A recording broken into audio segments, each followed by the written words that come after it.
This stick is by far one of the most useful and most versatile fitness tools you can work with, especially when you want to work on your mobility and even more so when you want to work on your shoulder mobility. And today I'm going to show you how you can use the stick to unlock your shoulders, not only when it comes to increasing your range of motion, but also strengthening your joint, your rotator cuff, and all the surrounding muscles, tendons, and ligaments for perfect shoulder mobility. So if you're ready, let's go and have some fun. Now we need to start with the most important things first, which is learning how to go through the major scapular positions.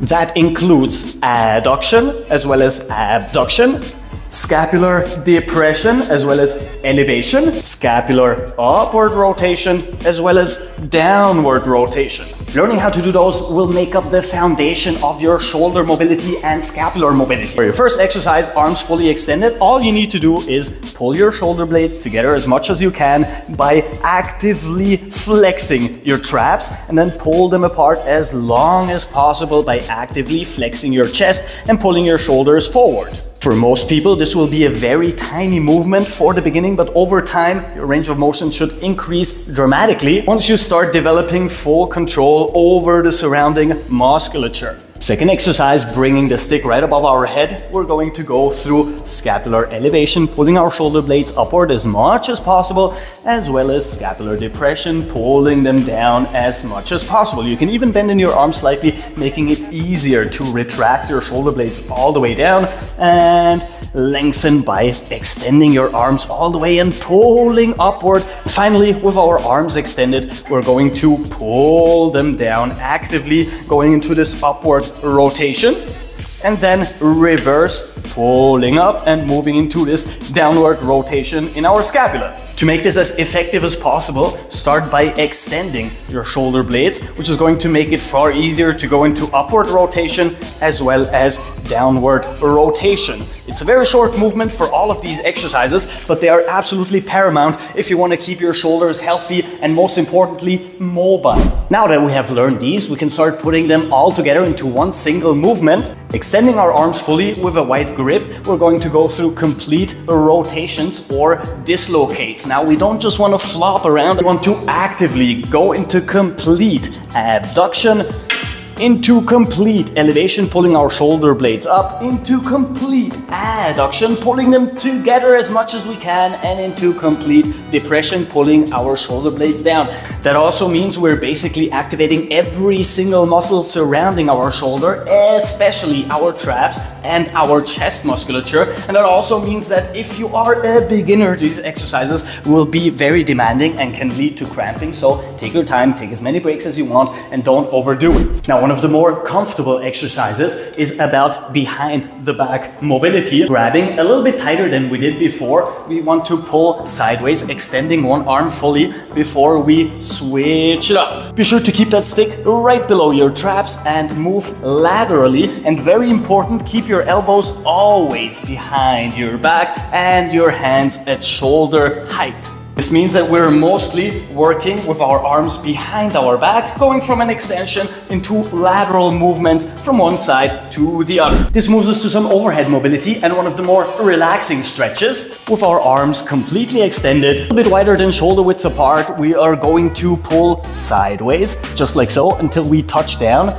and doing the same on the other side. We want to keep our arms in one single line with our back, so try not to move forward too much unless that is the end range of your motion.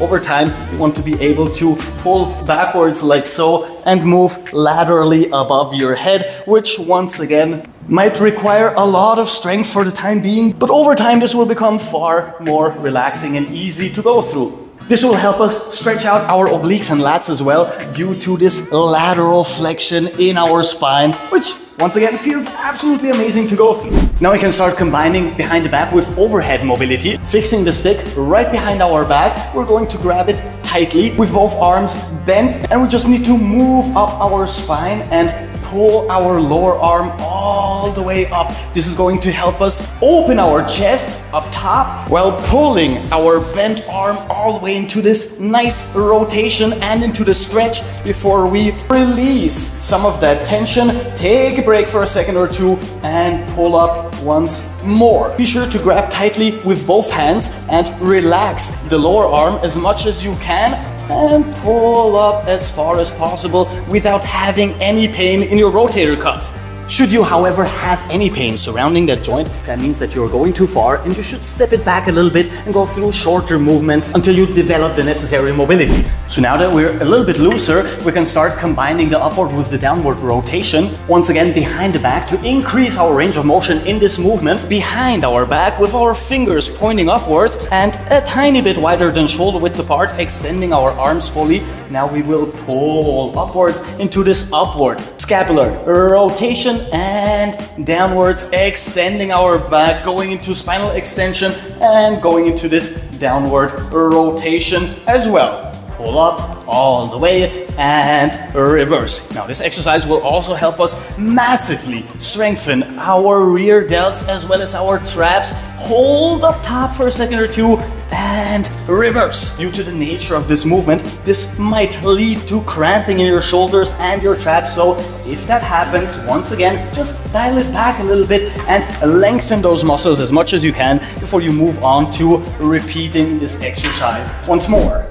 And a nice exercise to do right after that to release any sort of tension you have built in your traps or in your shoulders. We're gonna grab shoulder width apart, fixing our arms at shoulder height, and we're gonna go through rotations. And keep in mind, that's very important to keep your hands very close. Don't stay relaxed here. It is not about going through the entire rotation until your arms bend, but it's more about reaching your end range of motion and going through that for a couple of rotations. And the second important thing to keep in mind with this exercise, that we are actively lengthening our shoulder blades as much as possible to get as much stretch out of our traps and our rear delts as possible while going through this rotation in our rotator cuff. This way we will also start strengthening our chest and anterior delts, which once again is going to combine with everything else we've been doing for complete strength surrounding our shoulder as well as increased range of motion. Bringing us back to complete rotations, we want to work on asymmetrical or unilateral movement patterns. Always fix one arm and try to not move it at all while going through the complete rotation with the other arm, reversing the entire movement before we move on to switch directions, reverse and repeat on the other side. Now, slight movement in the fixed arm is not that much of a problem, but be sure not to move it all the way, because this way you're going to compensate for a lack of mobility in one shoulder by working with the other shoulder, and we want to avoid that at all costs. Moving us to our second lateral stretch, and one of my absolute favorites has a small change from our first lateral stretch. With both arms completely extended, a very wide grip, we're going to fix the stick right on top of our traps, and we are actively going to try and stay in full contact there at all times. Moving laterally to one side, we're going to stretch the left side all the way where our arm is above our head, moving throughout our forearms, our triceps, our deltoids, our latissimus and our obliques, lengthening all of that. You can hold for a couple of seconds before we reverse and move into lateral spinal flexion on the other side. Now, not only are we stretching out surrounding our shoulders and basically every single muscle we have from one side to the other in our upper body, but this movement also has an insane amount of core activation, specifically our obliques, meaning the side of our core, which once again is an amazing bonus to have when you're actually just working on shoulder mobility, and this one feels absolutely nice. So just hold it here for a handful of seconds, enjoy the stretch on this side before you repeat on the other side as well. This moves us to our next behind the back exercise. Extending both arms in a very wide grip right above our head, we want to stay as close to our back as possible, lowering and extending downwards and actively pulling our shoulder blades all the way down before we reverse the same movement and extend our arms upwards fully. Which means that this time, once again, we want to stay with our hands behind our back, lowering down all the way. And if you have the necessary mobility, you can even step back from your back a little bit and elevate from here. If you grab a little bit closer, it's going to force you into even more stretch. For now, just work through your back in full contact, and over time, once you have the necessary strength and control as well as the flexibility, you can move backwards and not touch your back, which is going to make this even more more advanced. When it comes to programming, I would suggest to start with 20 to 30 seconds per exercise, take a short break, and then move on to the next one, only doing one round of every single exercise. But over time, you should develop the necessary strength, control, and flexibility, as well as the necessary endurance to do a full minute of each one of these exercises in one go throughout the whole thing.